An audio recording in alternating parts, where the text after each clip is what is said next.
गुलबर्गा शहर में हर आए दिन एक्सीडेंट्स की खबरें सामने आ रही हैं, जिसमें खासकर बस के एक्सीडेंट हादसों में इजाफा देखा गया है।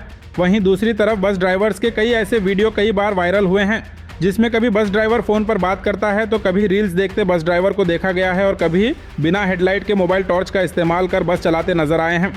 इस तरह की लापरवाही से कई पैसेंजर्स की जान खतरे में डाली गई है। आज ऐसा ही एक हैरान कर देने वाला वीडियो सोशल मीडिया पर खूब वायरल हो रहा है, जिसमें आप साफ देख सकते हैं कैसे एक गवर्नमेंट बस ड्राइवर ड्राइविंग करते हुए मोबाइल फ़ोन पर बिजी है। बताया जा रहा है कि यह बस अलन से गुलबर्गा जा रही थी और इस बस में सफ़र कर रहे पैसेंजर ने वीडियो रिकॉर्ड कर वायरल किया है। सबसे बड़ी बात यह है कि इस तरह के इंसिडेंट्स पहले भी कई मरतबा सामने आ चुके हैं। पैसेंजर्स ने पहले भी ऐसे वीडियोज़ रिकॉर्ड करके अथॉरिटीज़ तक पहुँचाए हैं, लेकिन इसके बावजूद ड्राइवर्स की लापरवाही रुकने का नाम नहीं ले रही। ऐसी गफलत सीधा पैसेंजर्स की जान को खतरे में डालने के बराबर है।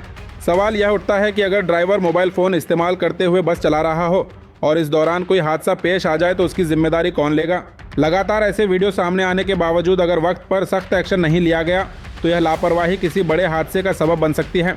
अथॉरिटीज़ से गुजारिश है कि इस मामले को संजीदगी से लेते हुए तुरंत कार्रवाई की जाए और पब्लिक ट्रांसपोर्ट को महफूज बनाने के लिए ड्राइवर्स के खिलाफ सख्त एक्शन लेते हुए पूरी कोशिश करें कि दोबारा ऐसे हादसे ना हों। This video is presented by OSM Group. आपके घर की क्वालिटी कंस्ट्रक्शन, प्रीमियम इंटीरियर्स और बेस्ट बिल्डिंग मटेरियल्स के लिए OSM रहेगा आपकी बेस्ट चॉइस। फ्री कंसल्टेशन के लिए जरूर विजिट करें OSM ऑफिस।